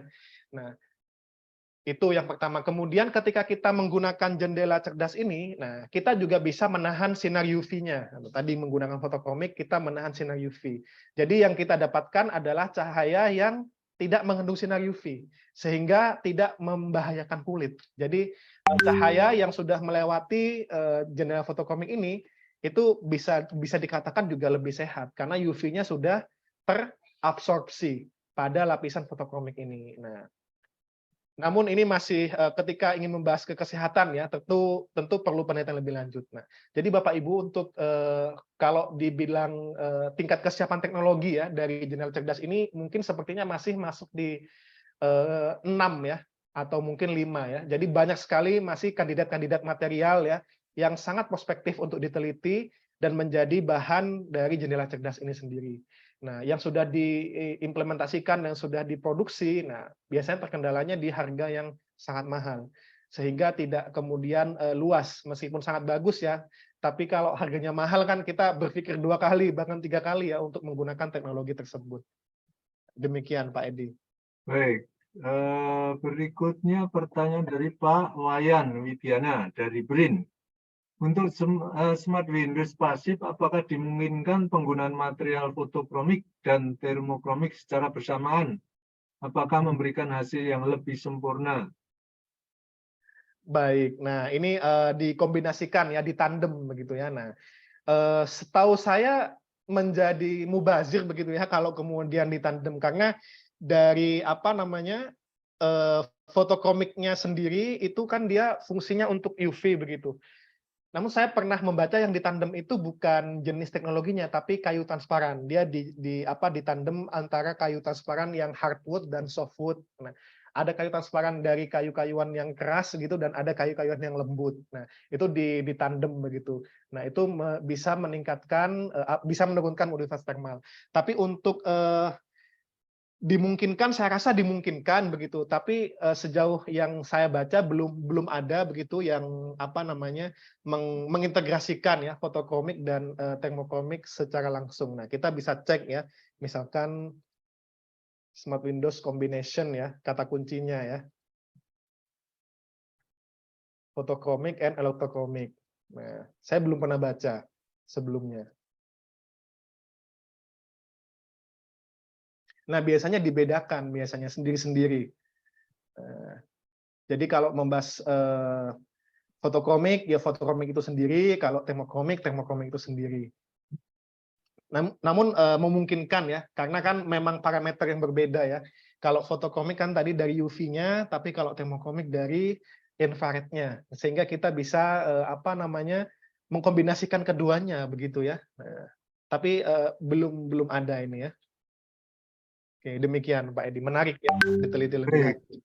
Berikutnya dari Pak Rio Arif Rahman. Ya, nih, keren Pak, so insightful. Nah, izin bertanya lagi Pak. Antara frosted film dengan frosted glass, lebih efektif mana untuk energy saving? Terima kasih. Nah, oke. Nah, ini di luar pengetahuan saya ya. Jadi saya tidak bisa menjawab dengan tepat ini ya. Namun kalau kita lihat secara definisi ya, film itu kan berarti masih berupa lapisan tipisnya ya. Nah, sedangkan kalau dia glass berarti dia sudah dalam bentuk kacanya ya. Nah, jadi kalau frosted film ini dia masih butuh substrat begitu. Bisa substratnya mungkin kaca ya yang sudah ada, atau dia butuh substrat lain begitu. Nah, mana yang lebih energi saving, efektif ya? Kalau menurut hipotesis saya adalah yang frosted glass. Karena kalau dari segi dimensi ketebalan, ya, film itu biasanya paling mentok itu tebalnya mili ya, ordenya mili. Biasanya paling tebal itu 5 mili. Nah, kalau di atas 5 mili itu sudah tidak bisa disebut film lagi ya. Nah, sepanjang sepengetahuan saya. Nah, sehingga kalau dari ketebalan ya, itu frosted glass lebih tebal dibandingkan frosted film. Nah, dan konduktivitas termal itu dipengaruhi oleh ketebalan. Nah, jadi semakin tebal suatu fenestrasi sebuah kaca, maka konduktif termalnya juga semakin rendah. Namun konsekuensinya cahaya tampaknya ya atau visible transmittance-nya menjadi semakin rendah. Transparansinya menjadi semakin rendah. Demikian Pak Edi. Baik, berikutnya dari Pak Apip Badarudin ini. Izin bertanya, Smart Windows termokromik akan berubah menjadi tidak transparan bila terkena panas. Apakah pemasangan air conditioning akan berpengaruh pada Smart Windows tersebut? Iya, betul ya. Jadi berpengaruh terhadap pemasangan termokromik. Itulah kenapa biasanya lapisan termokromik itu diletakkan di sebelah luar. Jadi dia tidak langsung bersinggungan dengan air conditioner. Atau juga bisa biasanya dengan double pane, 2 lapis. Jadi ada lapisan sebelah dalamnya hanya kaca saja. Nah, lapisan yang kedua di luarnya adalah kaca dan termokromik. Jadi secara sistem lapisan itu terisolasi dari air conditioning yang ada di dalam ruangan. Nah, jadi seperti itu Pak Edi. Baik, ini ada yang terlewat dari Pak Zubair Abdurrahman. Terima kasih atas materi yang disampaikan. Izin bertanya, bagaimana peran penelitian teknik elektro jika tertarik dengan penelitian seperti ini? Baik, nah tadi saya sampaikan bahwa pada jendela cerdas yang aktif itu membutuhkan listrik. Nah, jadi bagaimana kemudian mendesain sistem kelistrikan yang aman begitu. Kemudian juga pada PDLC misalkan itu dibutuhkan tegangan AC 60 volt. Nah, bagaimana kemudian bisa mengintegrasikan. Nah, sebenarnya simpel saja ya menggunakan trafo step down begitu ya dari 220 ke 60 volt. Nah, tapi bagaimana kemudian menghasilkan atau merancang penelitian ya trafo yang ukurannya sekecil mungkin ya sehingga ketika dia diimplementasikan, nah dia tidak membutuhkan tempat ya ruang yang besar. Nah, kemudian elektro bisa berperan dalam perhitungan coding dari penghematan energinya. Misalkan tadi kami menggunakan pada penelitian kami ya, kami menggunakan berbagai macam sensor begitu ya. Nah, kemudian diintegrasikan dengan motor dan juga jendela cerdasnya. Nah, ini kan juga elektro ya. Bagaimana mendesain algoritmanya yang nanti bisa memberikan kenyamanan termal. Dan di sini kami menggunakan IoT dengan ESP8266, ini juga elektro juga. Jadi elektro bisa berperan ya, tidak dalam materialnya ya. Kalau materialnya di teknik fisika atau di kimia ya atau di fisika, nah tapi lebih ke sistem kelistrikan. Jadi memakai PDLC yang sudah ada kemudian merancang sistem kontrolnya yang kemudian efektif untuk penghematan energi itu seperti apa.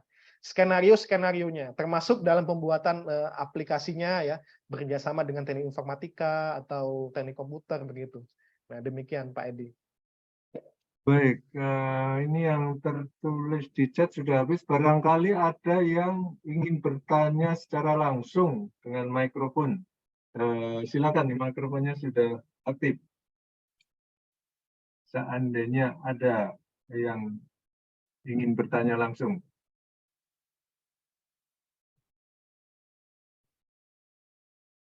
Sambil menunggu kalau ada pertanyaan, saya boleh bertanya nih ya, Pak Sidik ya. Siapa Pak?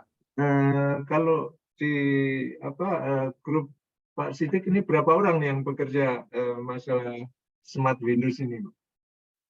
Untuk dosennya ada 5 sekitar Pak. Mahasiswanya juga masih 5 orang juga. Ada 10 orang berarti Pak Edi.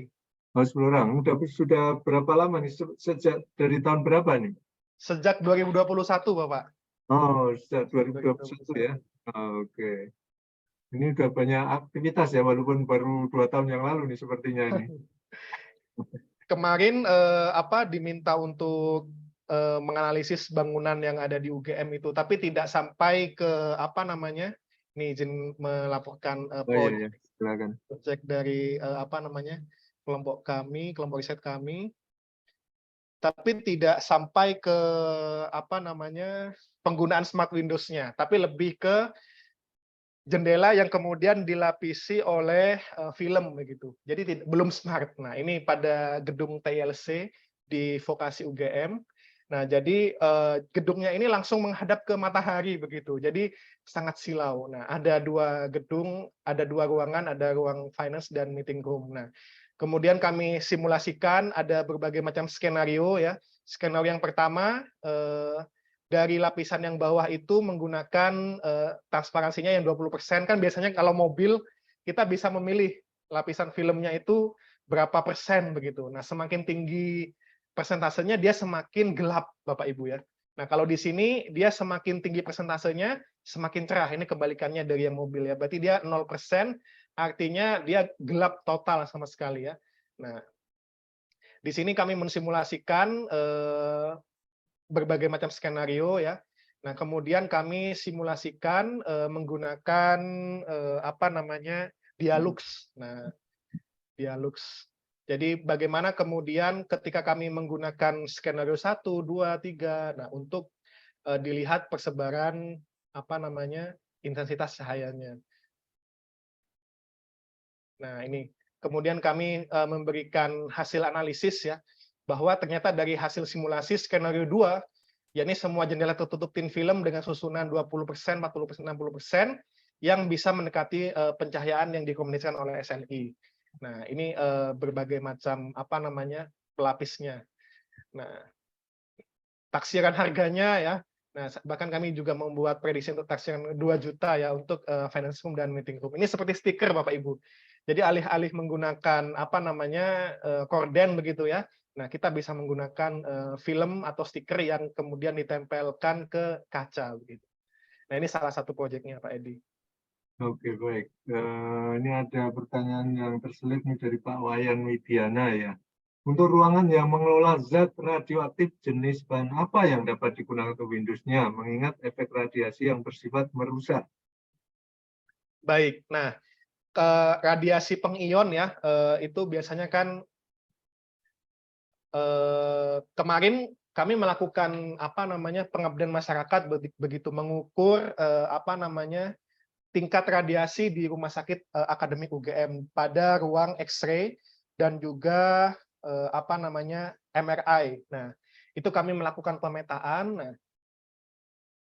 dan ternyata berdasarkan hasil pengukuran ya, pengukuran apa namanya radiasi di situ, bangunan dengan apa insulasi tembok itu sudah lumayan efektif begitu untuk bisa apa namanya dan agak tebal misalnya kalau Bapak Ibu ke ruang MRI ya atau ruang sinar X kan biasanya temboknya agak tebal dan juga kacanya juga agak tebal itu sudah efektif.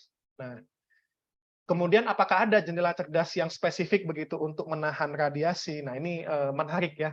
Nah, saya belum kepikiran bahkan ya, baru kepikiran juga ya. Nah, ini juga menarik ya jika bisa menahan radiasi. Nah, belum ya, sepanjang pengetahuan saya masih belum ada jendela cerdas yang spesifik untuk menahan radiasi. Baik itu misalkan dari MRI dan sinar X dan sebagainya. Nah, jadi seperti itu Pak Edi. Jadi sepanjang pengetahuan saya masih belum tahu kalau nanti ada jendela yang bisa menahan radiasi begitu. Baik, kalau tentang ini apa tentang jendelanya sendiri, kalau yang apakah bisa yang jendela existing ya, yang jendela lama terus kemudian dimodifikasi, ataukah harus jendela yang memang baru yang sudah dilengkapi dengan tadi ada pelapis-pelapisnya tadi itu, Pak? Oke, nah bisa jendela yang sudah ada karena sifatnya di sini adalah lapisan tipis. Nah, jadi apa namanya jendela yang sudah ada itu juga bisa istilahnya kan retrofit ya, di retrofit untuk bisa menerapkan apa namanya jendela cerdas ini. Namun apa biayanya jauh lebih murah ya ketika memang direncanakan sejak awal ya. Ya, namun apakah bisa menggunakan jendela yang sudah ada? Jawabannya adalah bisa, karena ini seperti stiker saja Bapak Ibu ya. Nah, ya saya coba tampilkan ya struktur lebih detailnya. Nah, misalkan ini ya.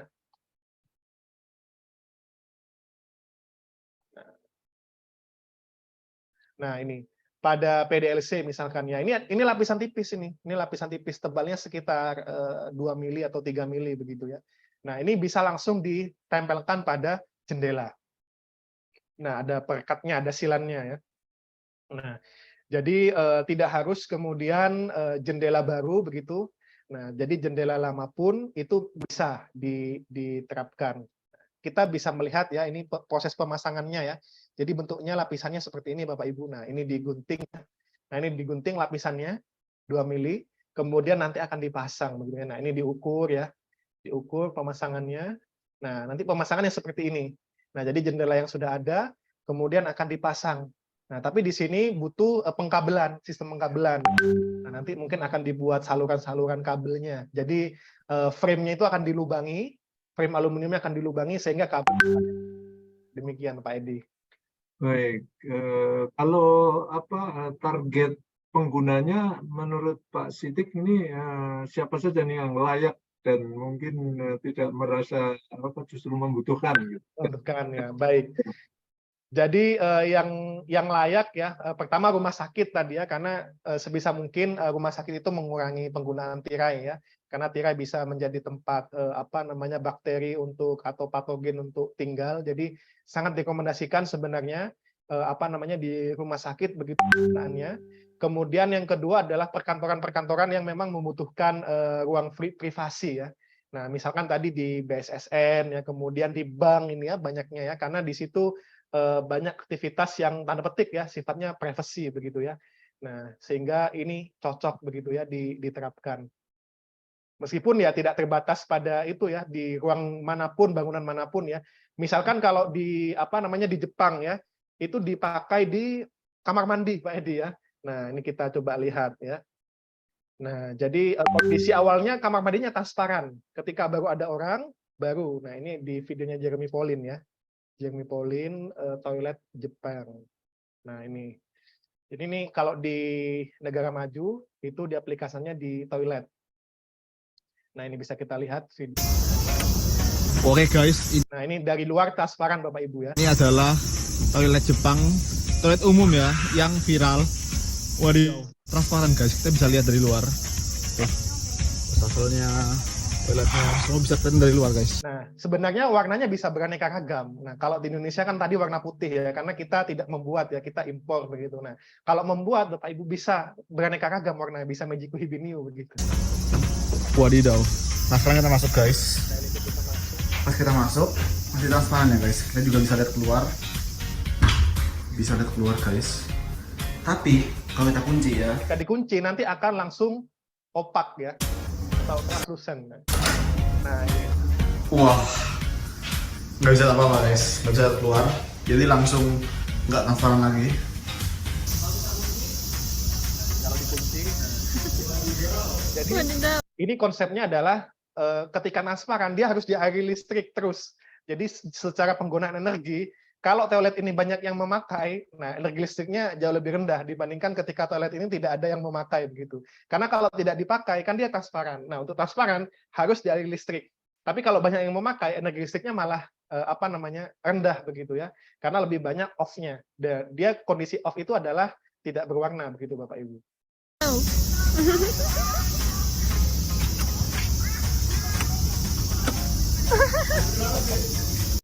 Ini aplikasi yang populer Pak Edi. Oke, baik. Mungkin satu lagi Pak, ini sebelum ada satu pertanyaan dari Pak Wayan Widiasa nih.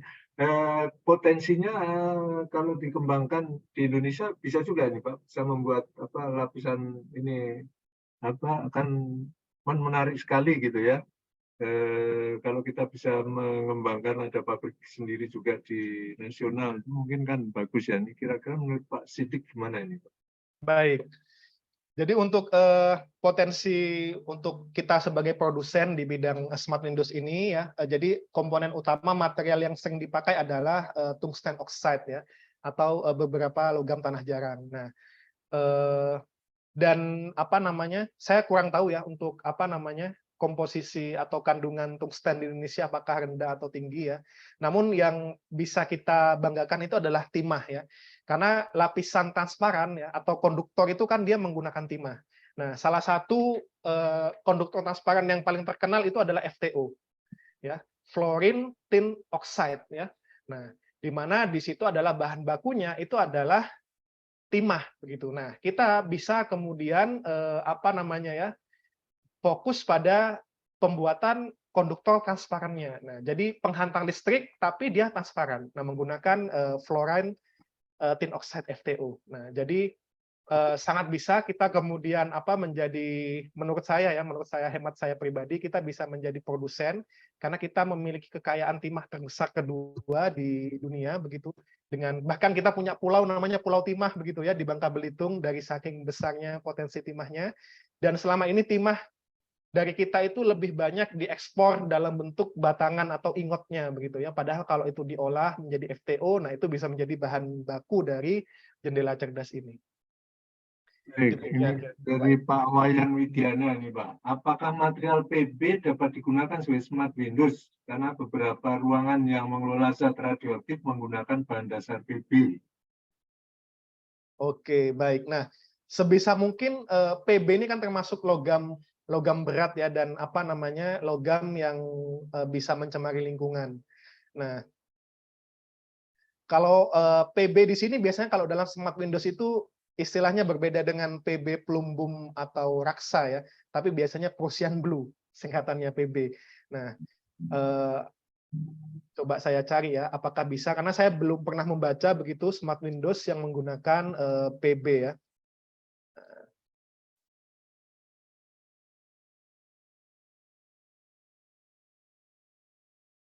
PB.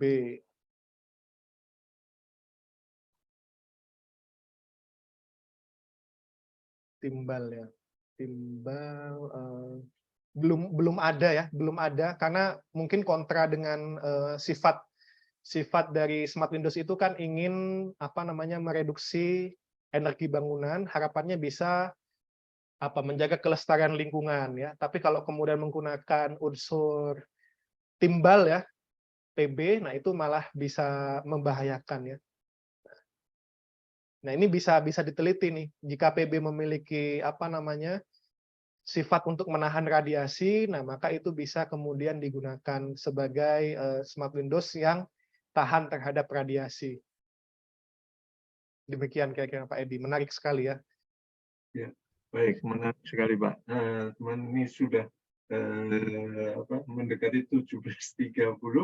Kalau memang sudah nggak ada pertanyaan lagi, kita akhiri acara sore hari ini. Sekali lagi saya atas nama BK Teknik Fisika mengucapkan terima kasih yang sebesar-besarnya pada Pak Nur Abdillah Siddiq yang sudah menyampaikan paparan dan juga menjawab pertanyaan sangat menarik banyak tadi dari para peserta.